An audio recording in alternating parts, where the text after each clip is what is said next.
ашуға ақшам болған жоқ. Сол мектепте отырған балаларым ағылшын тілін білмеген ки СДУда студент болып алдыма келеді ғой. Балаларға ақылымды айтып оқыңдар деп жүріп, жаңағы шыны керек енді өтірік бағамды қойып беретін, құлатпайтынмын. Өйткені жаным ашитын. Ар жағында бүкіл отбасы отыр ғой. Студенттерге қарап өз баламды ойлаймын ғой. Дәл осындай болады ғой. Дәл осындай болады ғой. Мен жұмыс деп кеткенде деп тоқтатып, Сүлеймен Демирелдегі университеттегі жұмысымды мен жаңағы кәсіпкерлікке кеттім. Айта кету керек. Мына дамушы елдерде кәсіпкерлерге солай жаңағы проблеманы шешуші деп қарайды. Қымбатты көрермен, амансыздар ма? Қаскелеңде Кембридж бар дегенді естуіңіз бар ма? Қазақ-Британ мектебі. Я, дәл осындай ауыл балалар үшін ашылған мектептің құрылтайшысы, ұстаз, кәсіпкер Айгүл Қанатқызы My Prime Time арнасының қонағы.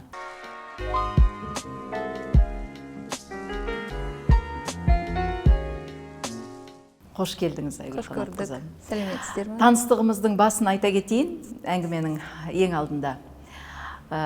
Былтырдан бері дана сөз шығармашылық өзімнің шеберханамды ашқалы бері менің алдыма түрлі адамдар келеді. Солардың ішінде білім іздеп, менің білімім әлде де аз, оны жетілдірем деген ұстаздар көп. Міне Айгүл Қанатқызы сонау мұхиттың ар жағында білім алған менен сол ұстаздық жолда маған керекті шешендік өнер мен риторика өте маңызды қасиеттердің бірі деп алдыма келген еді. Міне қазір мен Айгүл Қанатқызының ауылдағы балалар үшін ашқан Қазақ-Британ мектебінде сабақ берем. Қаланың балаларына жақсы мектеп табылады. Ал міне ауылдың балаларын әлемдік тілдердің бірі және ең алғы шептегі тілі. Оны білмесең қазір расында да басқа жол жоқ, үйрену керек ол тілді. Ағылшын тілін меңгерсін деп ауылдың балаларына сіз мектеп, орталықтар аштыңыз. Мен Алматыдағы Абылайхан университетін аяқтап, ағылшын тілі мұғалімі ретінде сол Алматының шетіндегі Қарасай ауданындағы Каменка ауылы, сол жерге Бердібек Соқпақбаев деген алғашқы қазақ мектебіне мұғалім болып орналастым. Сол мектепте жұмыс істеп жүрген кезімде, ол кезден 99-2000 жылы жас студент 4-ші курста жұмыс жолымды, еңбек жолымды бастаған. Сол кездің өзінде мен мектептегі үлкен проблеманы көрдім. Ол кезде де ағылшын тілі өте актуалды болатын, бірақ сол мектепте жұмыс істеп жүріп, ол кезде қазіргідей педагогикалық статус заңы қабылданбаған кез. Мектепте ағылшын тілінің сағаттың аздығы ол бір. Екінші, жас мұғалімдердің бәрін, бойында білімі бар жас мұғалімдердің бәрін қоғамдық жұмысқа көп жегетін. Сайлаулар, жаңағы санақ болсын. Волонтерлық жұмыс қысқасы. Волонтерлық болғанда қоғамдық жұмысқа мәжбүрлейтін. Ол кезде сондай система болды. Ол кезде заң қабылданған жоқ. Мұғалімнің құқығы төмен. Енді бүкіл мемлекеттің істейтін жұмыстарын, қоғамдық жұмыстардың бәрін мектептегі ұстаздар жасайтын. Сіз қай жылдары бастадыңыз ұстаздықта? Мен ұстаздықта 99-ші жылы бастадым. Солай мектепте жұмыс істеп жүрген кезде мен бойымдағы білімімді балаларға бергім келеді, бірақ менде мүмкіндік жоқ. Жаңа айттым ғой, бірінші проблема сағаттың аздығы, екінші проблема сабақ беремін деп дайындалып келген кезде сізді көшеге шығарып жібереді. Көше сыпыру, теректі ақтау, президенттік сайлауға жаңағы қолда адамдардың сайлауға келе ма келмей ма список жүргізу, тізім жүргізу деген сияқты сондай жұмыстарға біз көп баратынбыз. Содан мен сол кезде проблеманы білдім. Проблема балаға білім беру үшін мен мектепте жүріп білім бере алмайтынымды білдім. Бірақ қай жақтан қол, қай жақтан аяқ шығарам, қалай мен бұл балаларға білім берем деген өзімде бір үлкен дерт болды сол кезде ақ. Өйткені өзімде ауылда өстім. Өзімде мына Райымбек ауданы Нарынқол ауылында өстім. Сол кезде 90-ші жылдардың өзінде жаңа көп мұғалімдер қиындықтан шыдамай өйткені талон ғана алды ғой. Ол кезде магазиндердің бәрі жаңағы іші бос, азық түлік жоқ кезі ғой. Сол кезде көп мұғалімдеріміз біздің базарға коммерсант болып кетті. Біздің сабағымыз жоқ, біз мектепке барып құрып отырған сағаттарымызда болған, өйткені мұғалім жоқ.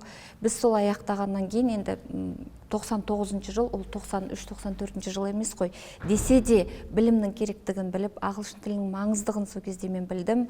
Сөйтіп жаңағы 2011 жылы Англияға оқуға кеттім, өйткені бизнесті оқығым келді. Бизнесті қалай жасаймыз, кәсіпкерлікті қалай жасаймын деген ойда. Сол Англияда оқып жүргенінде бізде сол MBA, бизнесті басқару мамандығын оқып жатқан кезде бізге кәсіпкер деген ол проблема шешуші деп үйретті. Мен проблеманы көріп тұрмын, демек мен ол проблеманы шешуім керек деп сол кезде-ақ ойланып, оқуымды бітіріп келгеннен кейін Сүлеймен Демирел университетінен бизнесті ашуға ақшам болған жоқ, қаражатым болған жоқ. Ол Англияға да оқуға біз жолдасымыз екеуміз үйімізді залогқа қойып, кредитпен бардым, өйткені болашаққа тапсыруға, ол кезде де болашақ бағдарламасы болды, бірақ болашаққа тапсыруға біріншіден Астанаға келіп кетуге де ақшам жоқ болды. Өйткені ол кезде мұғалімдердің айлығы өте төмен болды. Менің мысалға алғашқы айлығым 7000 теңге болса, ұсталады ғой кезде газет, журнал, ана кісі қайтыс болды, ана кісінің туған күніне, енді коллективтің несімен мен қолыма 2500 теңге айлық алатынмын. Ой, сол 7-нің өзі азайтылып, екіге түсіп қалады дейсіз ғой. Иә, сөйтіп жүрген кезім, кейін сол жаңағы Англиядан келіп жаңағы СДУ-ға барған кезде сол мектепте отырған балаларым ағылшын тілін білмеген ке СДУ-да студент болып алдыма келеді ғой. Өйткені енді мен СДУ-ға, Сүлеймен Демирел университетіне барып, мұғалім болып жұмысқа кіргенімде, сол балалардың білім деңгейін көріп, балаларға төменгі бағаны қояйын десем, өйткені шамалары жетпейді, бәрінің көзі мөлдіреп отырады. Мен оларды құлатайын десем, бәрі енді ортаңғы деңгейдің балалары ғой, ортаңғы қаражаты бар, әйтеуір ата-аналар ұмтылып балаларыңыз оқысын деп. Әлеуметтік жағдай орташа. Мен оларды құлатайын десем, олар сол кезде 70.000-75.000 теңге қайтадан ретейк алу үшін, қайтадан экзаменге кіру үшін төлеу керек. Содан балаларға ақылымды айтып, оқыңдар деп жүріп, жаңағы шыны керек, енді өтірік бағамды қойып беретін, құлатпайтынмын, өйткені жаным ашитын. Ар жағында бүкіл отбасы отыр ғой. Ол ақшаны қайдан тауып береді бір сессияға? Сол ғой, өйткені өзіміздің басымызда болғаннан кейін ондай жағдай. Сосын баланың да кінәсі жоқ қой, жағдай сондай болып тұр ғой. Сөйтіп жаңағы қаражатты қайтадан жаңағы жолдасымыз екеуміз ақылдасып, енді кредит аман болсын деп қайтадан кредит алып, сол алғашқы орталықты Қарасай ауданынан шешем деп ұйғардым. Сол Қаскелең қаласынан аштық, өзіміз өйткені сол жерде тұрдық. Оның үстіне менің де өз 2 балам өсіп келе жатқан, студенттерге қарап өз баламды ойлаймын ғой. Өз балаларымды ойлаймын. Дәл осындай болады ғой. Мен жұмыс деп кеткенде деп тоқтатып, Сүлеймен Демирелдегі университеттегі жұмысымды мен жаңағы кәсіпкерлікке кеттім. Проблеманы шешем деп, сөйтіп бүкіл орталықтар мен бірінші сол Қаскелеңде ашылды 2013 жылы. Одан кейін Ұзынағаштан ашылды, одан кейін Талғардан ашылды, одан кейін Иссықтан ашылды, Иссық қаласынан. Сөйтіп, оның бәрі ата-ананың өзінің сұраныстарымен ашылды. Қазір қанша орталығыңыз бар? Қазіргі таңда осы Алматы облысы бойынша региондарда 26 орталық бар. 26 орталық.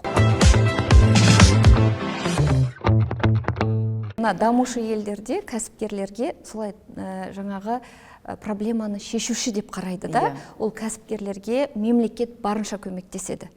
Ал біздің елде өкінішке орай кәсіпкерлерді көп адам жаңағы мошенник ретінде көреді. Қазір оған келеміз, ол көзқарасты өзгерту керек деген әңгімеге келеміз қазір. Менің сұрайын дегенім, 26 орталық аштыңыз ауылдық жерде, бірақ оларға мамандарды қайдан таптыңыз? Ұстаздарды қайдан таптыңыз? Мен алғашында ұстаздарды, енді өзім ағылшын тілі мұғалім болғаннан кейін, ағылшын деңгейім өте жоғары болғаннан кейін, өзім педагогиканы жақсы білгендіктен мұғалімдерді тест арқылы таңдайтынмын. Білімі сәл жетпей тұрған мұғалімдерге өзім курс өткізетімін, өзім сабақ беретімін. Кейін мына балалардың деңгейі өсе келе, мен Алматыдан кәдімгідей машина жалдап, такси жалдап, арасында жолдасым өзі жаңа жүргізуші болып кететін. Сөйтіп екеуміз кезек-кезек Алматыдағы мұғалімдерді өзіміз таңғы сағат 5-тен таситынбыз. Мен Англиядан ағылшындарды мұғалім ретінде алып келгенімде, өзімнің үйіме жатқызып, өзім таңертең 5-те тұрып, Қаскелеңнен пробкаға исікке таситынмын. Сол кезде мен астында Паджеро деген машинам болған. Сол Паджеро менде внедорожник қой, жол талғамайтын машина. Мен пробканың екінші жағына шығып алып, то есть жолдың шетіне шығып алып, кептелістің сыртына шығып алып, сонымен жүріп баратынмын. Есімде исіктен қайтқан кезде қар жауып тұр, мұз. Сол қасымда Шарлотт деген мұғалім бар, Англиядан келген. Оны мен исіктен алып қайтамын. Енді ол кісілерге де сіз жағдайын жасау керексіз ғой, өзім апарып өзім алып қайтам. Шақырғаннан кейін жауапкершілік сіздің мойныңызда. екеуміз бисмилля деп келе жатыр, мен бисмилля деп жаңағы О май гад деп ол отырған шығар. Содан ол о май гад оған көмектескен жоқ. Сен не деп отырсың дейді да, сұрауға мен жауап беруге шамам жоқ екен. Не ғой, гололед енді истіктің жолын, таулы жер болғаннан кейін бәрі біледі. Тайғанақ қар жауып артынан жаңбыр жауған кезде Алматының ауа райын біледі ғой, көк мұз болып жатады ғой.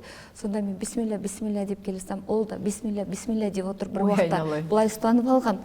Содан әбден жаңағы тайғанақ жолдан шығып, жаңағы асфальтқа түсіп, кішкене қалаға жақындаған жол ашылғанда сен не істедің жаңа бисмилля деген не дейді да, мен Құдайымнан жаңағы мені сақта деп сұрадым. Амандығымды сұрадым. Иә, сөйтсем айтады, онда мен де сенің Құдайыңа жалыныптым ғой дейді. Сондай талай қызықтар болған. Солай кейін бір машинаны, Nexia деген енді арзан машинеге шамамыз жетеді ғой, нольдан бастағаннан кейін. Сондай машинаны әйтеуір сатып алып, оны жасап, жаңағы мұғалімдерімді ары-бері тасимын.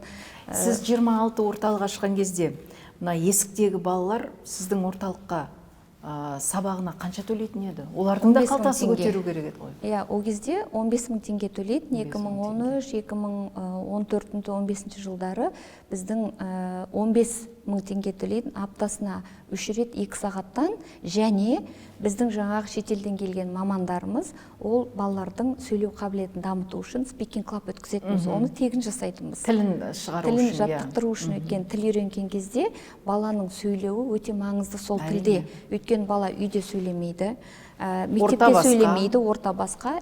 Ана үйренген тілін жаттықтыру үшін мен сол үшін шетелден мамандарды алғызатынмын. Сол үшін жаңағы шетелден маманды алып келіп үйіме жатқызып жаңағыдай тасып, баланың тілі жаттықсыншы деп, сапаға жұмыс істеймін деп, солай мұғалімдерді шақырып жұмыс істететінмін.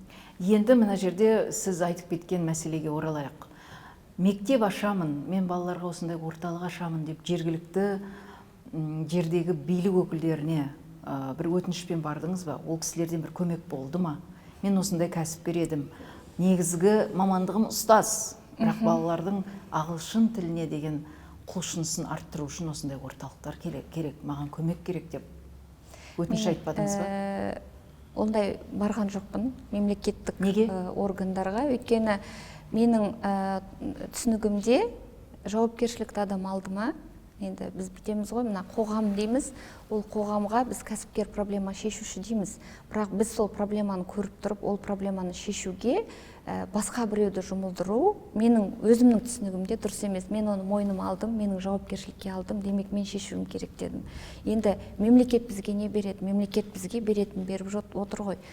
Тәуелсіздігіміз бар, аспанымыз ашық, экономикамыз дамып жатыр. Енді әр адам, әр кәсіпкер проблеманы көргеннен кейін ол өздігінен шешуге тырысу керек деп ойлаймын. Дегенмен Айгүл ханым, әрбір әкімдікте кәсіпкерлікті дамыту бөлімдері бар, арнайы мамандары бар. Неге соған иек артпасқа? Мемлекет беріп отырған, мысалға, жеңілдетілген несиелер бар деген сияқты. Дамудан несие алып, сол несиемен Қаскеленде 1000 квадраттық орталығымызды соқтық. Сол кезде мен жүгіндім. Оны мен төлеп жатырмын. Әлі де төлеймін деп ойлаймын. Ал енді 2016 жылы бірақ бір жерді, сол жерді сатып алып, сол жерге ғимарат соғам деп әкімдікке маған жаңағы ғимарат соғуға рұқсат беріңіз деп барған кезде өкінішке орай олар көмектескен жоқ. Не деп қайтарды? Қарасай ауданында не деп қайтарды болған кезде, енді ол кезде коррупцияны дамып тұрған кезі ғой, енді жасыратыны жоқ. 2016 жылы мен облыстық акиматқа сол кезде 13 хат жаздым, менде ол хаттарымның бәрі әлі тұр. Ответ, жауабы, сол акиматтың берген, облыстық акиматының маған әкімдігінің берген жауабы, мен өзім де түсінбедім. Түсініксіз жауаптармен мені бір-біріне лақтыра берді. Қызық екен. Иә, қазақшада жазам, қазақшада жауапты өзім түсінбеймін берген жауапты. Орысшада жазам, орысшада маған кері жауап келеді, мен оны түсінбеймін. Сөйтсем, бұлар түбінен генпланды ауыстыра береді екен ғой. Сөйтіп маған генпланды ауыстырып, менің өзіміздің сатып алған жерімізге рұқсат берілген жоқ ғимарат соғуға. Өйткені бас жоспарда сіздің жеріңіз ондай білім орталығын салуға лайықты емес. Лайықты емес. лайықты емес деп сондай жауаптар келе берді. Енді мен ойлаймын, ол білім орталығы, білім ошағы, мен Қарасай ауданында шынымен де білім орталығы жоқ болды. Мен білім орталығын салам деп әкімнің өзіне де сол кезде Қарасай ауданының әкіміне жазылып та кіре алмадым ғой. Сенсеңіз, жазылып та кіре алмадым. Мен жазылып міне кірем деген кезде соның қасындағы көмекшілері сіздің облыстан жауап келе жатыр деген өтірік жауаптармен мен әкімдіктің алдынан алып кете берді. Прям әкімдіктің алдынан өтірік маған жауаппен менің аяғымды артқа қайтара берді ғой. Менде сондай көп жағдай болды сол кезде. 2018-ге дейін жүгірдім. 13 хат жазғам ғой. 13 хатымның 13 жауабы бар. Сонымен сала алмадық, 2018-де де сала алмадық, 19-да да сала алмадық. Тек 21-ші жылы біз дайын құжатымен, жаңағы іші тоналған, андай бұзылған здание деп айтуға, ғимарат деп айтуға болады. Сол бұзылған ғимаратты сатып алып, бірақ документі толық болды. Сол жерді үлкейтіп, өзіміз жаңағы кредит алып, несие алып, сол несиемен зданиемізді, ғимаратымызды тұрғызып алдық. Енді қазір ол білім беру орталығы болып, сол жердің өзінде Қаскелеңде 600-700 балаға дейін оқып отыр ағылшын тілін. Айгүл ханым, мынандай 13 хаттан кейін 16 жылдан бері мектеп салам, мен басқа емес, мен білім үшін ақшамды құям деп отырсыз. Мен білім үшін еңбегімді сарп етем деп отырсыз. Қалай бетіңіз қайтпады? Неге сіз жеңілмедіңіз? Әлі күресіп келе жатырсыз. Өйткені мен өзімнің педагогпын ғой. Мен егер елдің, халықтың алдында, балалардың алдында мен сынып кетсем, ертең біздің ата-аналарымызда сынады, өйткені көп ата-аналармен мен қарым-қатынасым өте жақсы. И ол кісілердің алдында мен өзімнің аяғымды артқа тартатын болсам, қаншама адам ертең өмірге деген құлшынысын жоғалтады. Оның үстіне менің артымда қаншама адам жұмыс істеп отыр, еңбек етіп, нан тауып отыр. Бәрі мұғалімдер. Сол жауапкершілігім, сол адамдардың алдындағы, балалардың алдындағы міндетімді мен дұрыс орындауым керек деп ойлаймын. Айгүл ханым, бірақ дегенмен сіздің бір шаршаған кезіңізде мүмкін осының бәрін тастап, екі қолымды басыма қойып, Америкаға кетіп қалсам екен, сол жақта тұрсам екен, тілді білем, жан-жағымды таныған адаммын, тіл білген адам жерде қалмайды деп, қолыңызды бір сілтеп кетіп қалатында шарасыз кездеріңіз де болды ғой? Не болды, ондай кез болды. Қай жылдары? 2022 жылы мен бір оқулық құрастырдым, 3 оқулық құрастырдым. Сол оқулықтарымда мына мектептегі ағылшын тілі оқулықтарының көп минустарын көрдім. Біріншіден, ағылшын тілі мұғалімдері мектептегі, мен айтайын, енді бәріміз қарапайым семьядан шықты, кісілердің де проблемалары бар ғой, бірақ десе де ол мұғалімдер қазіргі ағылшын тілінің оқулықтарымен білім беруге, балаларға ағылшын тілін үйретуге білімдері жетпейді. Өйткені қазіргі мына мектептегі оқулықтың деңгейі селта деген деңгейдегі. Өйткені ағылшын тілін оқытуда көп біз енді қазақ тілінің менталитетінде біз кез келген тілді әріптен бастап үйренеміз да. Ал енді мектептегі оқулықтардың өзіңізде ашып қарасаңыз әріп жоқ. Ол селта деңгейіндегі, халықаралық деңгейдегі ағылшын тілін үйретудегі қиындатылған методика деп айтуға болады да. Ал енді әріптен бастап біздің менталитетіміз оқығаннан кейін, біз ағылшын тілін, басқа тілді әріптен бастап үйренетін менталитет болғаннан кейін, бізде сондай қабылдау болғаннан кейін, біздің ағылшын тілін оқулығында ең бірінші әріп дыбыстар тұру керек деп ойлаймын да, өзім как маман ретінде. Ал енді мен сол проблеманы көріп оқулық құрастырдым. Жаңағы ағылшын тілінің әрбінен, дыбысынан бастайтын сол оқулықты мен мына мемлекеттік деңгейге конкурстарға қатыстырдым.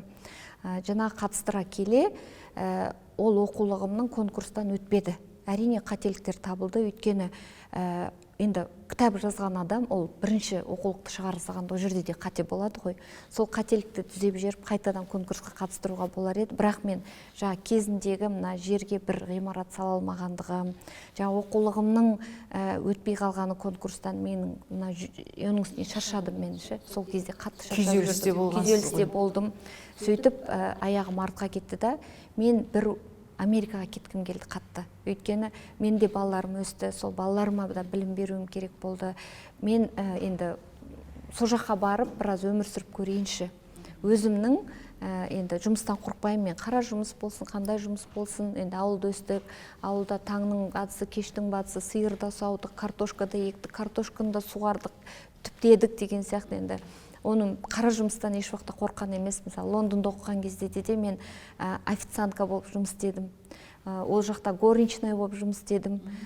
Сол Лондонда оқып жүрген кезде, ол кезде енді Лондонға, Англияға тек қана жоғары, ақшасы табысы жоғары кісілердің балалары барды.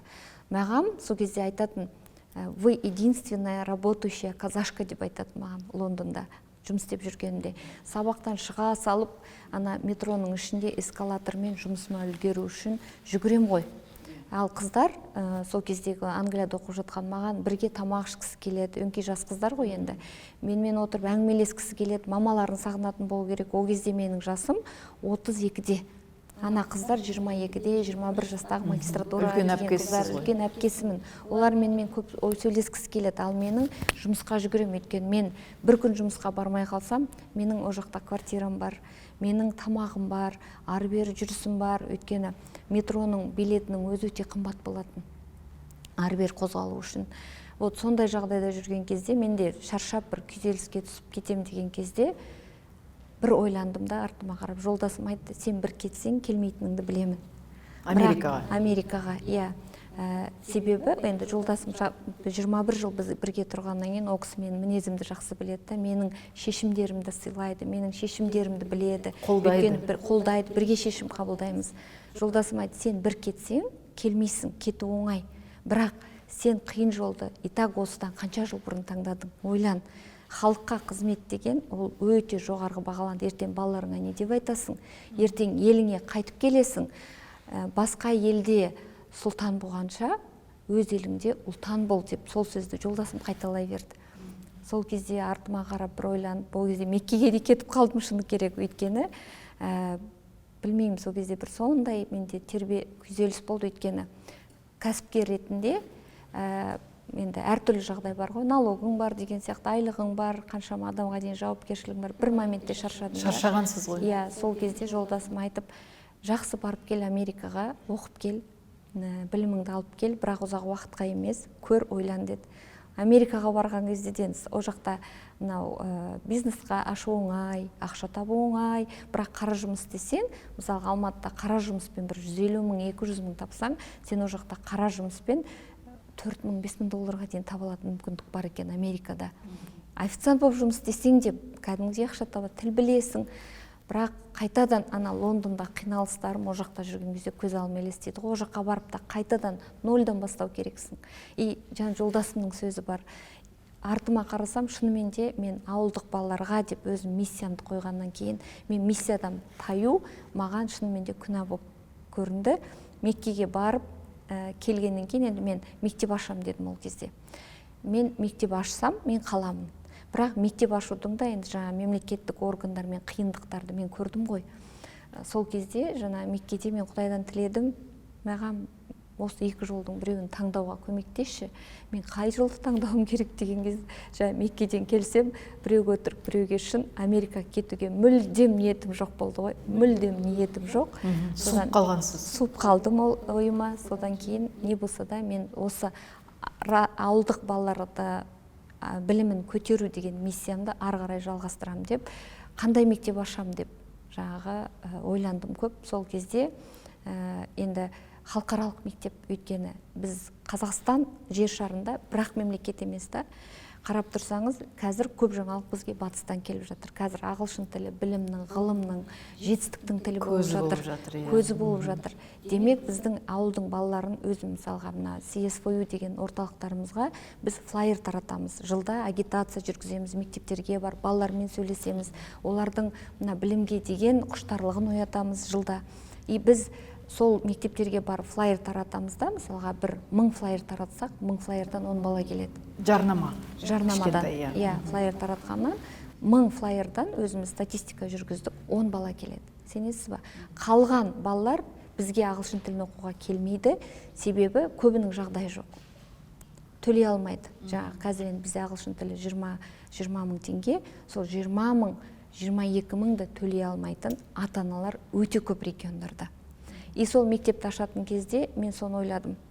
Демек, мына 20 мың 22 мың төлеп отырған ата-анаға, оның үстіне қаскелеңде мен енді 12 жыл білім беріп келатқаннан кейін ата-аналардың сөзі қатты өтіп кетті маған. Апай, бізге бір мектеп ашып беруге сіздің сонда біліміңіз жетпей ма деді ата-аналар. Сол кезде мен намыстандым. Қалай? Ал бірақ ол жерде бюрократия тұрды. Ол кезде тағы да мына ғимаратты ашуда, ғимаратты арендаға алу, өйткені менің ғимаратты соғып ашуға жағдайым әлі де жоқ. Біреуден жалға алу керек болды. Біреуден жалға алу керек болды. Ғимарат іздедім. Біздің Қаскелеңде не көп?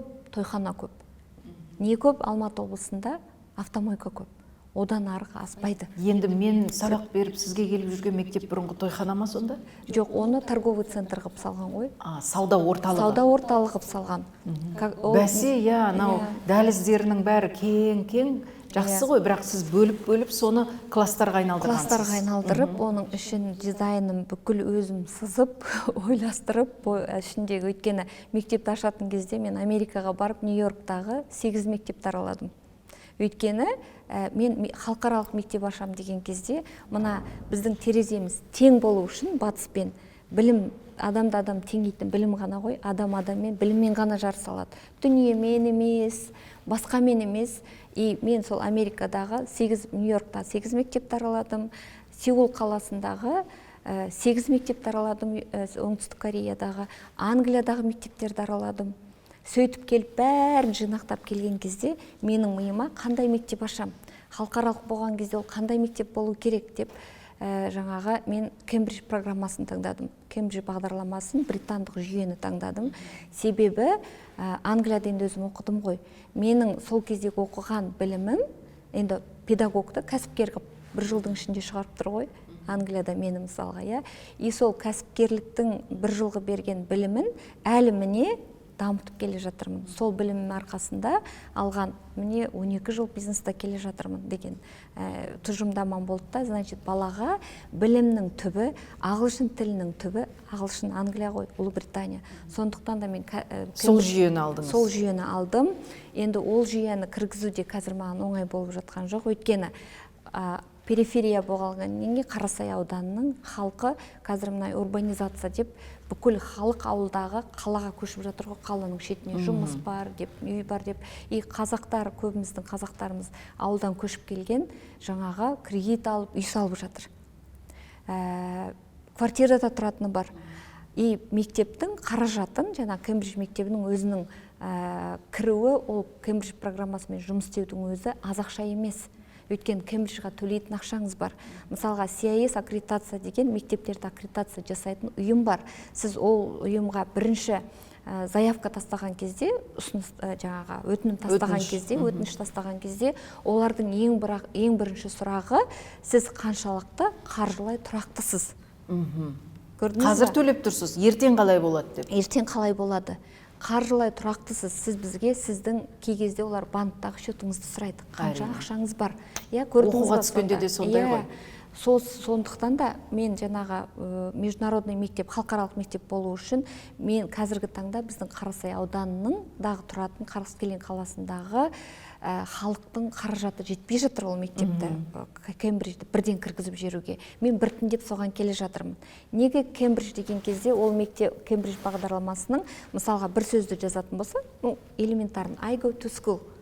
Мен мектепке барамын деп ол кітапқа жазылса, оның артында ғылыми зерттеулер тұр. Бала I go to school дегенді қалай түсінеді? Қанша жаста түсінеді? Қанша жаста түсінеді? Қай жаста қандай программаны оқыту керек деген нәрсе соның ішіне кіргізілген да? Яғни сіз ғылыми негіздемесі мықты жүйені алып отырсыз. Жүйені алып отырмын. Соны таңдап отырмын өзім. И оның арт жағында ол Кембридж программасының, бағдарламасының артында да көп зерттеулер болғаннан кейін, енді ертең біздің қазір Дәулет Мұқай қазір көтеріп жатыр өзіңіз. Оқулықтар сапасын көрсетіп жатыр да. Мен ол деңгейден өтіп кеттім. Ол кітаптардың олқылықтарын мен осыдан 3 жыл, 4 жыл бұрын көтеріп тастағам. Бізде өкінішке орай ғылыми зерттеулерге жүгінбей, оқулықтарды шығара береді. Ол қанша жаста пайдалану керек, бала қай жаста түсінеді, ол сөздің кері байланыс, кері мағынасы қалай? Ол емес, мына НТ-ға тасырып жатқан балалардың НТ-дағы сұрақтары, мысалы, Абылай ханның жылқысының түсі қандай деген сұрақ.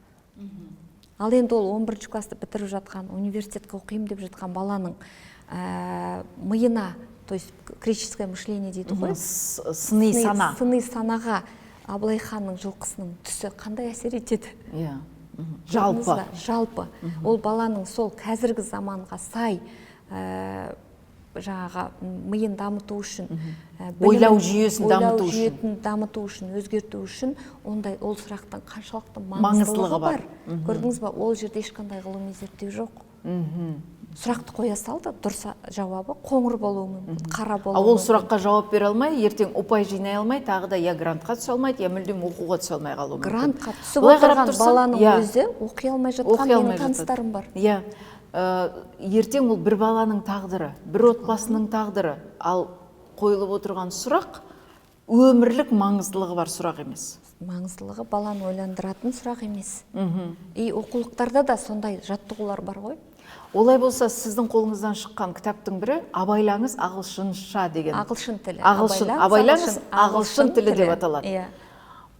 Нені меңзедіңіз? Неге абайлаңыз? Неге абай болуымыз керек? Енді шынымды айтатын болсам, біздің менталитетте біз байқаңыз деп анандай бір қорқыңыз, үрейден бастаймыз да. Енді ол жерде бізде маркетинговый ход болды. Негізі ол жерде абайламаңыз, оның сырты абайлаңыз болғанымен, ішінде ағылшын тілінің қаншалықты маңыздылығы жазылған. Әртүрлі өзімнің өмірімдегі мысалдарды келтіргем. Ағылшын тілін оқу арқылы қандай жетістікке бала жетеді. Оның бәрі енді ата-анаға берілген бұл кішкентай ғана не болған деп айтады, андай бір путеводитель дейді ғой, жол бағдар көрсетуші ретінде сол кітапты біз жазып шығарғанбыз, абайлаңыз ағылшын тілі деген. Енді оны көбірек ата-ана оқысын деген. Ағылшын тілін оқыңыз десем, оның атын солай қойсам, ата-аналар деп қойып кетуі мүмкін, әлде ашпауы мүмкін. Ал абайлаңыз, ол ата-ана ойлайды да, неге абайлауым керек деп ашып қарайды деген маркетинг несінде жаңағы тәсілінде біз сол жұртты қарату деп шығарғанбыз ол кітапты де. Түсінікті. Жаңа бір сөзіңізде айтып қалдыңыз, неге кәсіпкерге біз алаяқ деп қараймыз деп. Тағы да бір өкпеңіз бар ау деймін. Әлде біреу айтты ма сізге соны? Енді бұл мектепті не үшін ашып жатыр? Қалтасын қампайту үшін ашып жатыр деген сияқты. Сондай көп нәрсе айтады маған. Сіз байып кеттіңіз дейді маған. Енді мен шынымды айтатын болсам, мен бұл кәсіпкерліктен мен байыған жоқпын. Мен қарапайым жолдасым енді әскери адам ғой. Әскери адамға берілген, төленген мемлекеттің ақшасына біз Алматыда 3 бөлмелі жай панельный квартирада тұрамыз. Қаскелеңде? Жоқ, Алматыда. Өткен жолдасым жұмысы Алматыда болғаннан кейін, Алматыда мен күнде Қаскелеңге барып келіп жұмыс жасаймын. Сондай кәсіпкерге деген бір халықтың бір реніші бар. Кәсіпкермін десе, мысалға, элементарно, то есть мен мұғалімдермен кездескен кезде, бір үлкен кездесу өткізіп, мен педагог кәсіпкермін деген кезде, 3-4 мұғалім қасыма жүгіріп келіп, сіз педагогпын деп айтыңызшы, ананың қасынан кәсіпкерлікті алып тастаңызшы дейді. Мен айтам, неге кәсіпкерлікті мен алып тастауым керек десем, кәсіпкерлер алаяқтар. Бірақ енді қазір жекеменшік мектептер көп қой. Бизнестің білім саласына келіп жатқан күнде көріп отырмыз. Онда неге кәсіпкерлікке біз соншалықты суықпыз? Өйткені, күмәнмен қараймыз. Қараңыз, кәсіпкерлік деген ол жаңа проблема шешуші. Бизнеста этика болу керек. Бизнес деген ол халықты, елді, вообще әлемді дамытушы ретінде. Әрине, қозғаушы күш қой. Адамзатты қозғап отырған күш. Бірақ бізде өкінішке орай кәсіпкерлікті оқымай, бір күндік ақша табу үшін кәсіпкерлікке баратын адамдар өте көп. Енді оны кәсіпкер деп айтуға болмайды. Оны айтуға болмайды, бірақ олар кәсіпкермін деп өздерін таныстырады, алдайды ғой. бүкіл халықты. бір салаға кір жағады сонда, иә? Кір жағады, иә. Мысалға мен өзімде мысалға онлайн магазиндерді ашып отырған кімдер? Кәсіпкерлер. Жаңағы инфобизнесті жүргізіп жатқандар кімдер? Кәсіпкерлер. Иә, олар да кәсіпкермін деп тіркеледі ғой. Бірақ олар өздерінің қызметін, өздерінің товарларын сатқан кезде бір күндік ақшаны ғана ойлайды да, олар артын ойламайды көп адамдар. Бізде енді өкінішке орай. И солар кәсіпкерге деген халықтың кері көңілін суытады. Көңілін суытады да кері күмәнмен қарай бастайды халық.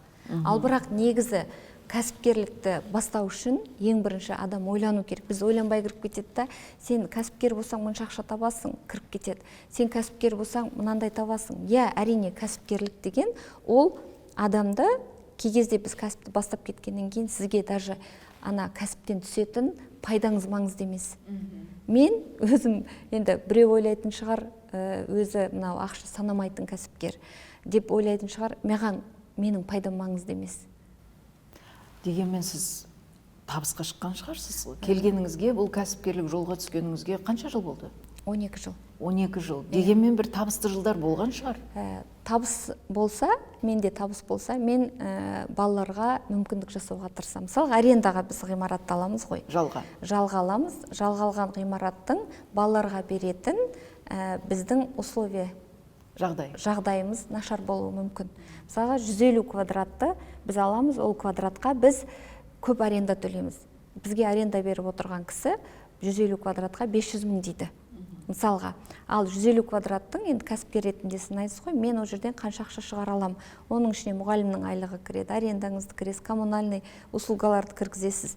И сол кезде сіз санаған кезде сіз ол жерде 500 мың таппайсыз, сіздің қалтаңызға 150 мың теңге қалуы мүмкін. Бар жоғы. И мұғалім өзінің деңгейі өскен сайын, әрине сапасы бар мұғалім аз ақшаға жұмыс істемейді. Сіз мұғалімнің айлығын көтеру керек боласыз. Сіз арендодатель, сізге арендаға жалға беріп отырған кісі, ол аренданы түсірмеймін, ол көбейтпесен еш уақытта түсірген емес. Кәсіптен түскен ақшаны қайтадан кәсіпке құясыз. Кәсіпке құям. Сөйтіп жаңағы ғимараттарды аша беремін. Онда сіздің рахатыңыз неде? Менің рахатым мына біздің ССФОЮ орталығында оқып жатқан балаларымыздың жетістіктері. Мысалға 1993 жылдан бастап осы Қазақстанда Америкамен бір үлкен бағдарлама ашылды, Flex деген. Ол балаларды бір жылға Америкаға тегін американдық мектептерде оқытады. Ол Future Leaders дейді, болашақ лидерлар деген бағдарлама. Сол бағдарламаға Қазақстан бойынша жылына 10 мыңнан аса бала тапсырады. Сол 10 мыңнан 100 бала ғана алады. Ойлаңыз, конкурс деген қандай жоғары. 100-ақ баланы алады. Ол жерде әрине баланың ағылшын тілі деңгейі, психологиялық жағдайы, қаншалықты бала болашақта лидер бола алады, баланың алдында мақсаты бар ма, толық тексеріледі. Сол кезде біздің өзіміздің орталықтан шыққан бала, о жақта бәрі тегін. Тамағы да тегін, самолеты да тегін. Бала бір жыл Америкада, Американың отбасында тұрып, американдықтардың отбасында тұрып, мектебінде оқып, білім алып көреді. Келгеннен кейін әрине ол бала өзгеріп келеді, ол болашақ лидер. Айгүл ханым, мен қазір есіме өзімнің балалық шағым түсіп отыр. 17 жасымда, о кезде Совет одағы әлі күйремеген кез, 89 жылы, мен осындай халықаралық бір байқаудан өтіп, әншілігімнің арқасында ол кезде ән айтамыз мектепте. Қандай күшті. Совет америкалық мюзиклдің бір әнші баласы болып мюзиклге қатысқам. Сөйтіп, Миссури штатында дәл осылай 2 айға жуық уақытта Американың отбасында өмір сүріп, біз сол жердегі комьюнити центрде кеш сайын мюзикл қоятынбыз. Шынымды айтсам, мен ағылшынды мектепте ғана оқыдым, бірақ 2 айлық сол спектакльге қатысқаным осы күнгі базам менің. Ағылшын тілінің негізін салып кеткен сол мюзикл. 2 айлық қана менің Америкадағы өмірім. Содан бері мен Америкада болған жоқпын. Бірақ сіз жаңа бір жылда айтып отырсыз ғой. Тегін оқыса, ол отбасында өмір сүрсе, Американың бір отбасында стипендиясын алатын болса, ол мүлдем өмірге деген көзқарасы өзгеріп келетін бала болады. Және мен мысалы өзімнің тәрбиемде даму ғой, баланың дамуы. Мен қазақ отбасында өмір сүріп өскен баламын, ал кәсіпкерлік көзқарас, мына өмірде адам өз орнын табу керек. Мысалы, мен тұрған отбасының қызы көршінің баласын бағып, бейбиситер болып, ақша табатынын сол жерден көрдім. 2 айда соны көріп, мен қайтып келіп, әкем де бағып ақша табады ғой. Иә, біреудің итін бағып ақша табады. Сосын бір күні біз кинодан келе жатырмыз, ата-аналармен. Қызы айтады, әкем, мен осы жерден түсіріп кетші, мен өзімнің класстастарыммен киноға барам, ақша берші дейді. Сен бейбиситер деген жаңағы мамандығыңнан, кәсібіңнен ақша тапқансың. Сол ақшаңды жұмса, мен саған ақша бермеймін дегені әлі құлағымда менің әкесінің. Машинадан түсіп кетті, жарайды, мен саған әке қарызбын деп түсіп кеткен есімде. Сонда мен Қазақстанға қайтып келіп, әкем сонда хәл үстінде жатыр. Мама, мен жұмыс істеймін дедім да, өз мектебіме 1-ші қабаттың еденін жуатын, кәдімгі еден жуушы болып жұмысқа тұрдым. Менің алғашқы ақшам сол болатын. Сондағы маған әсер еткені Америкадағы өмір.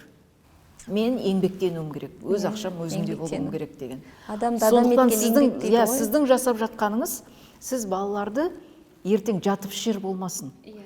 Қалай еңбектену керек, идеяны қалай тауып, оны қалай өрбіту керек, сіз соны үйретіп отырсыз. Тіл ғана емес, сіз тұлғалық тәжірибенің бастауын, алғашқы кірпішін қалап беріп отырсыз. Кешіріңіз, сөзіңізді бөлдім, айта беріңіз. Сол CSFOI орталықтарынан, жаңағы Flex бағдарламасына осы уақытқа дейін біздің орталықтан 30 баладай оқыған ғой. 30 баладай региондағы, сол Истықтың балалары, сол Қаскелең, сол Ұзынағаштың, сол Шымалғанның балалары жаңағы Flexқа 30 баладай өткіздік деген кезде, сол балалар апай сізге рахмет деген кезде менің жасым бір 10 жасқа жасарады. Одан кейін IELTS, қазір соңғы британдық консулдың статистикасы бойынша, енді өздері зерттеу жүргізген кезде, әлем бойынша 11.000 университет IELTS-тың нәтижесімен студенттерді университеттерге қабылдайды екен. Ал енді қазір жетістікке жетем десең, сен міндетті түрде жақсы университет оқимын десең, сен IELTS-ты тапсыру керексің. Ондай университеттер біздің Қазақстанда да, КИМЭП, Сүлеймен Демирел, сондай НУ, Назарбаев университеті, IELTS-тың деңгейін міндетті түрде көрсету керексің. Ал IELTS деген ол баланың тілін, жаңа психологиялық қандай бала дамып жатыр, соның бәрін көрсетіп беретін, мына баланың қаншалықты критическое мышлениесі дамыған, ол университеттегі қиын бағдарламаны болашақта оқи ала ма, оқи алмаймын, алып кетем, алып кетпей ма деген жаңағы нәтижені көрсететін тест халықаралық. Сол тесттің 11.000 университет қабылдайды деген сөз біздің балаларға IELTS-тың қаншалықты маңызды екенін көрсетеді. Сол IELTS бойынша біздің орталықтарда оқыған балалардың ең жоғарғы деңгейі 8. Өте биік. Ең жоғарғы деңгейі 8. Ең төменгі деңгейіміз әрине 5-те 5 алып жатады, бірақ десе де біз ол балаларды ары қарай сүрейміз ғой. Ары қарай сүрейміз. Айгүл ханым, сіз жаңа жолдасыңызды айтып кеттіңіз, ең бірінші қолдаушыңыз сол кісі екен, ол кісіге мыңда бір алғыс. Мынандай өз балалары үшін ғана емес, өзгенің балалары үшін осыншама шырылдап жүрген, ұстаздық, кәсіпкерлік жолға түскен, сізді қолдап жүргеніне мен таң-тамаша қалып отырмын. Рахмет. Сәлем айта барыңыз. Айтамын. Ал өзіңіздің ата-анаңыз қай ортада өстіңіз? Олар да ұстаз ба еді? Енді менің әкем Райымбек ауданында аудан басқарған кісі, Совет үкіметі кезінде 3-ші хатшы болған, идеологияны басқарған, жоғарғы партия мектебін бітірген аудандағы алғашқы кісінің бірі болған. Онда ұжымдық жұмыстың адамы екен ғой? Ұжымдық жұмыстың адамы болды. Мамам өмірбақи библиотекада жұмыс істеген, библиограф болып. Кітаптың арасында өскен баласыз ғой? Кітаптың арасында өскен, бізді жарыстырып кітап оқытатын анам марқұм өте қатал болды анамыз. Бізге үйде 3 қыз бір ұл өстік, бірақ өкінішке орай әкем де анам да мен 20 жасымда қайтыс болды. Ол кезде 20 жаста едік, үйде ешқайсымыз үйленбегенбіз, аяқтанбаған кезіміз.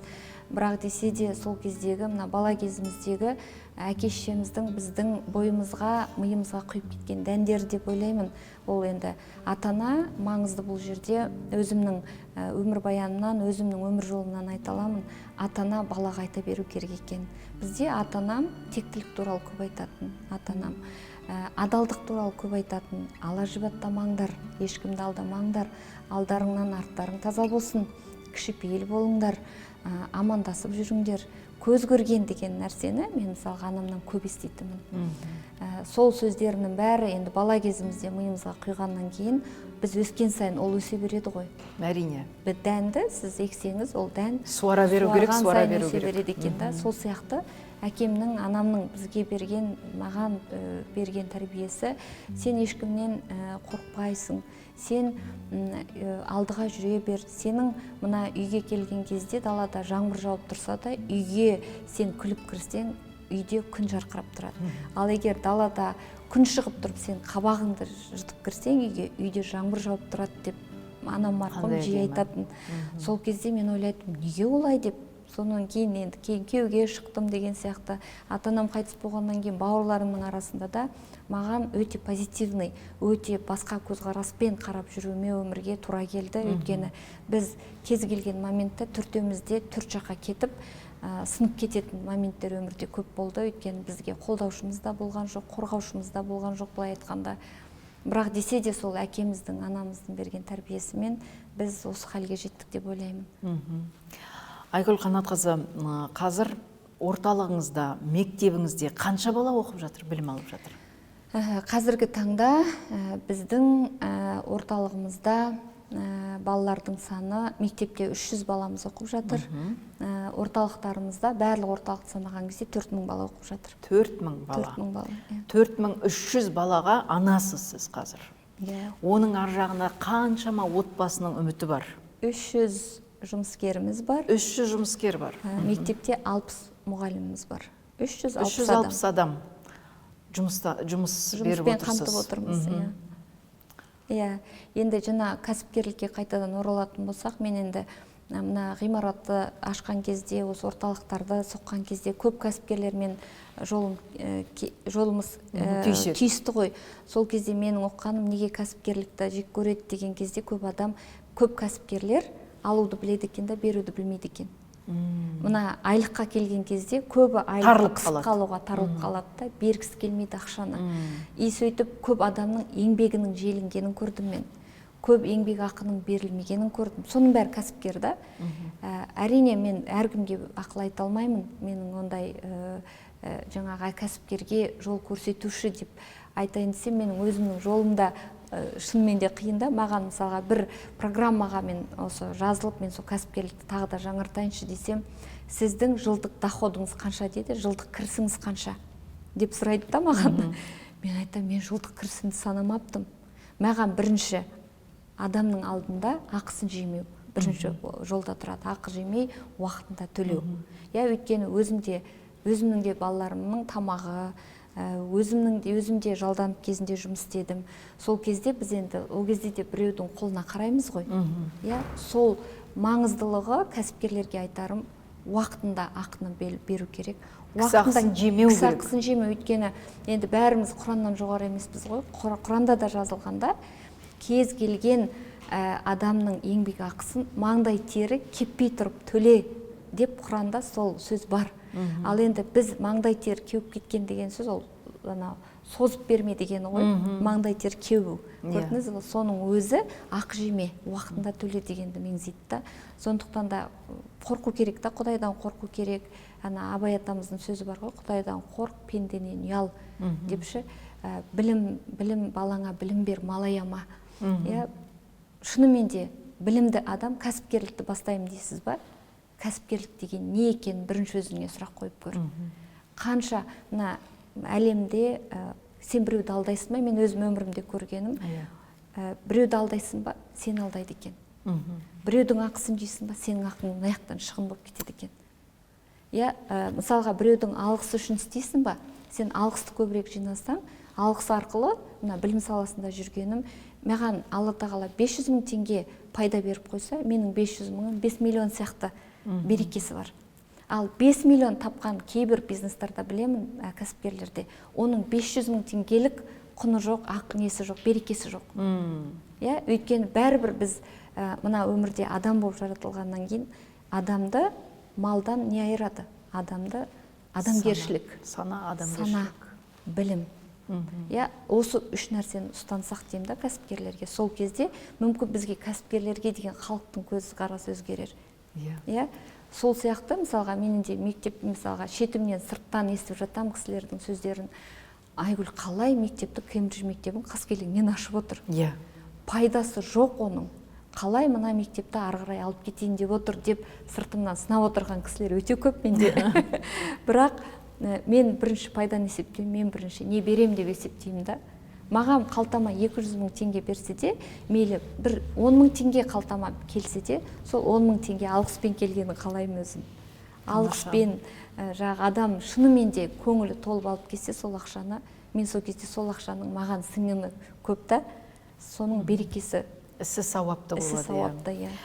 Және мына жерден тағы бір ой айтқым келіп отыр сізге, сіздің сөзіңізге қосылып. Әрбір кәсіпкер, мен егер біреудің ақысын жеп отырсам, өзіме ғана емес, бүкіл кәсіпкер деген бүгін жолға түскен адамдарға кір келтіріп отырмын деп ойласа ғой шіркін. Иә. Ертең маған бір адам күмәнмен қарайтын болса, ертең барлық кәсіпкерлерге дәл сондай күмәнмен қарайтын болады. Бір құмалақ, бір қарын майды шіртеді деген қазақта жақсы сөз бар да. Сөйтіп бір мемлекеттің кәсіпкерлікке түскен бүкіл салада жүрген азаматтарына жаман сөз береді соңынан. Ешкім сенбейді ертең. Бұлар тек қана өзінің қалтасын ойлап отырғандар, бала жинап алып, ақша жинап алып, жеп отырғандар деген қате түсінік қалыптасады осылайша. Сосын мына бизнес этика деген жақсы нәрсе бар да, енді этика, эстетика деп айтып жатамыз ғой. Бизнесте да этика бар да. Мысалға мен білім алып осы MBA-де оқып жатқан кезде бізге айтқан, сіз магазин ашардан бұрын сол жерді барып зерттейсіз ғой. Сол жерде егер тура сіз ашатын сияқты магазин, не болмаса сол сіз ашатын бизнестағы бір какой-то бір бизнес болатын болса, сіз сол жерге кіріңіз да зерттеңіз. Ол магазинде қандай товар жоқ. Сіз егер не керек, сол магазинде жоқ затты сен магазинге қойсаң, ана адамның да сен нанын тартып алмайсың. Сенің де бизнесіңнің жүріп пайдаға көбірек кенелетініне біз не боламыз, кепіл береміз деп сол кезде бізге профессорлар, кәдімгі кәсіпкерлер бізге сабақ берді ғой Англияда, сол кезде сөйтіп айтатын. Егер сен мына магазинде бар нәрсені тура соны алып магазин ашып қойсаң, тура қасында сен ана адамның нанын тартып жеп отырсың, өйткені оның да бала шағасы бар. Оның да мемлекеттің алдында, банктердің алдында берешегі болуы мүмкін. Сен мына адамның еңбегін, ақысын жеп, нанын тартып алғаннан сен пайда көрмейсің деп үйреткен ғой. Біздегі Қазақстанда өкінішке орай андай жабайы рынок деп нарық деп айтуға болады да. Кәсіпкерлік жасадым екен деп бастан теуіп, жаңағы кеудеден итеріп тұрып елдер ақша тауып жатады да. Ол қалай айтсам, аңда олай жасамайды деп ойлаймын да. Аңда мысалға мир животнықты қарап отырсаңыз да, олардың өздерінің де бір ұстанатын принциптар бар. Аңдардың да.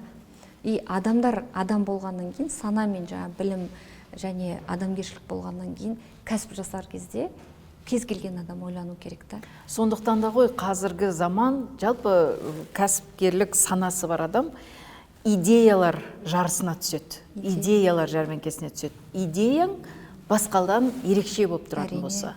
Және сенің жаңағы сіз дүкенді үлгі ретінде алып отырсыз ғой, мысал ретінде алып отырсыз. Қасына көрші болып барып өзіңнің кәсібіңді ашатын болсаң, екеуіңе де win-win.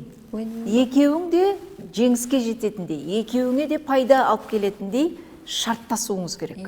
Тек сонда ғана біз мәмілеге келген мәдениетті мемлекетке айналамыз. Ол жалпы қоғамдағы ең басты мынау дамыған қоғамның шарты сондай. Мен сенің шекараңнан аспауым керек. Мен сенің құқығыңды таптамауым керек. Жеке шекара деп сіз қайта-қайта айтам ғой. Қайта-қайта айтам. Мен сенің бақшаңа түсіп кетпеуім керек. Сен менің бақшамда жүрмеуің керек. Бірақ екеуміздің жасап отырған тірлігіміз екеумізге де сауап алып келетіндей, екеумізге пайдалы және тиімді болса ғана біз мәдениетті қоғамға, тағы да мысал қараңыз, алдыңғы қатарлы қоғамға айналамыз. Сіз мысалға кәсіп ашам деп ойладыңыз да, мен тура анандай ашам дедіңіз ба, тура қасында сіз ойлауыңыз керек. Сіз өзіңіз телевизор көріп отырсыз бала шағаңызбен. И біреу келеді да тура көзіңіздің алдыңыздан телевизорды алып кетеді. Сіз қандай жағдайда боласыз. Әрине. Бала шағаңызбен телевизор көріп отырсыз. Кеудеңнен итерді, бетіңе түкіргенмен бірдей ғой. Бетіңе түкіргенмен. Не болмаса, сенің есігінің алдында бір қора мал тұр да, ол сенің малың. Ал біреу келеді да, жаңа барымталап алып кетеді. Алып кетеді. Көз алдыңда айдап алып кетеді. Сіз не істейсіз? Сіз таласасыз, сіз ренжисіз, сіз налисыз, сіз қарғайсыз оны. А енді ол налып біреуді, қарғап біреудің нанын тартып алған кезде сіз қалай ойлайсыз? Сіз ары қарай дамисыз ба? Әрине. Сіз ары қарай адам боласыз ба деген үлкен сұрақ болады да. Сондықтан да әркім ең бірінші бір қандай да шешім қабылдау үшін, бұл енді өмірдің заңдылығы деп айтуға болады, сол адамның орнына өзін қойып көру керек деп ойлаймын. Бір уақыт ойлану керек та. Сонан кейін барып, егер мен ол адамның орнында болсам, не істейтін едім? Мен былай істейтін едім деп барып, мен өзім шешімді солай қабылдаймын. Мен егер ол адам бір адамның орнына қоям өзімді, бір шешім қабылдаудан бұрын. Мысалы, ата-ана бізге бір үлкен жалобамен келе ма, бір үлкен ренішімен келе ма, мен бірінші өзімді ата-ананың алдына қоям, орнына қоям. Сөйден кейін барып, өзімнің шешімімді айтам, мен ата-ана болсам деп. Өйткені мен де ата-анамын ғой. Мен де бүкіл мына өмірдің этаптарынан өттім. Қиындықты да көрдім, жақсылықты да көрдім өмірде.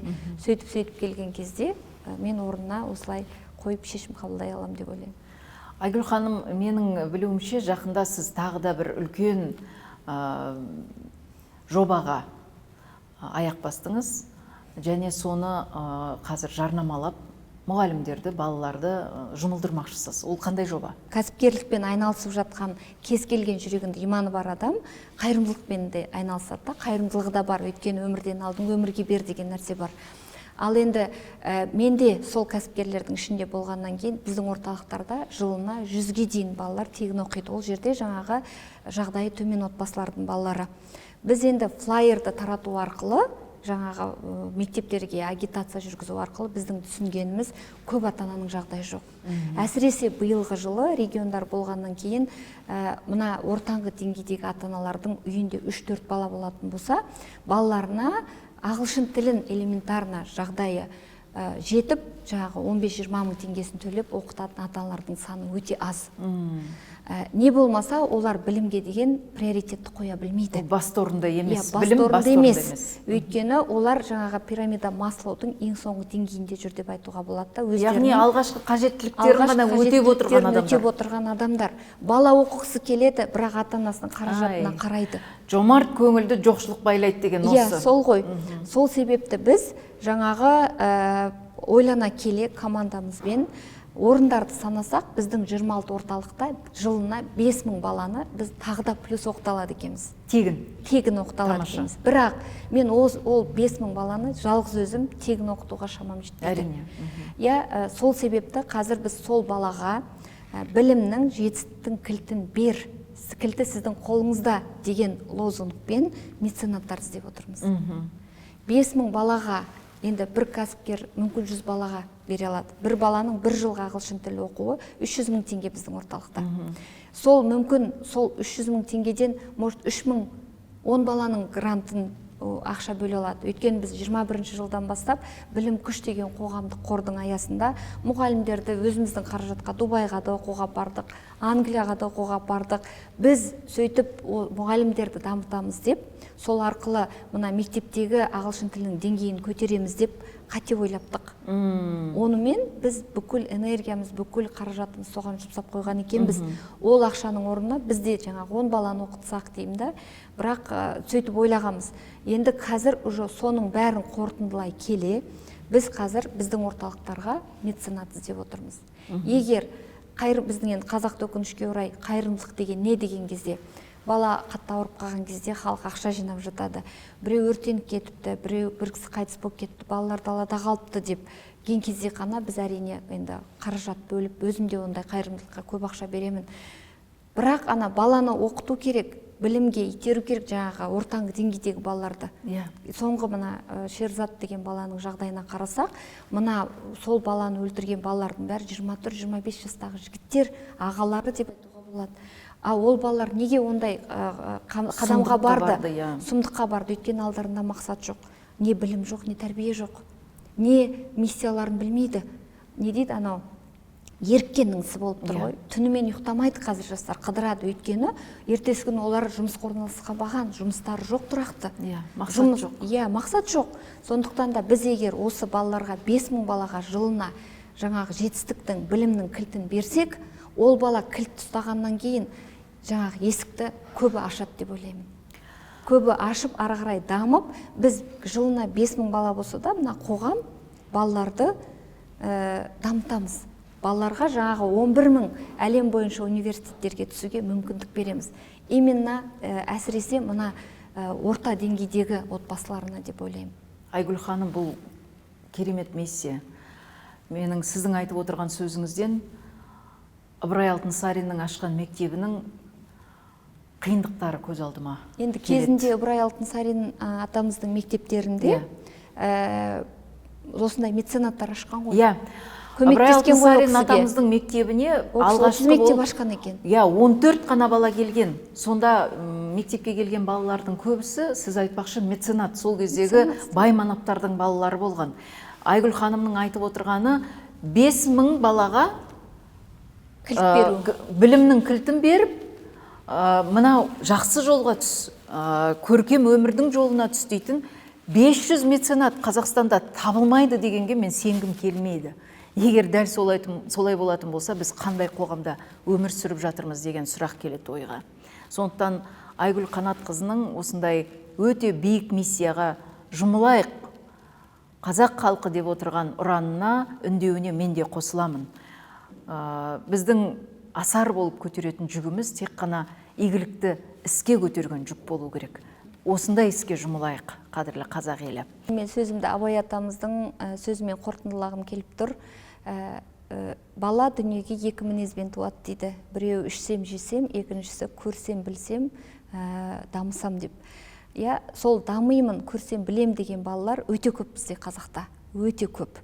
Сондықтан да сол балаларға кілт берсек деймін. Сол балаларға білімнің, жетістіктің кілтін берсек, біздің қоғамымыз біртіндеп емес, тезірек түзеліп кетеді деп ойлаймын.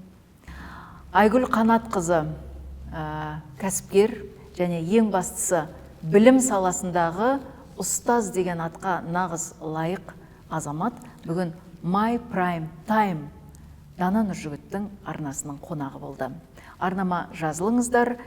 Осындай дара жолы бар кейіпкеріміздің әңгімелері бұл арнада өте көп болады.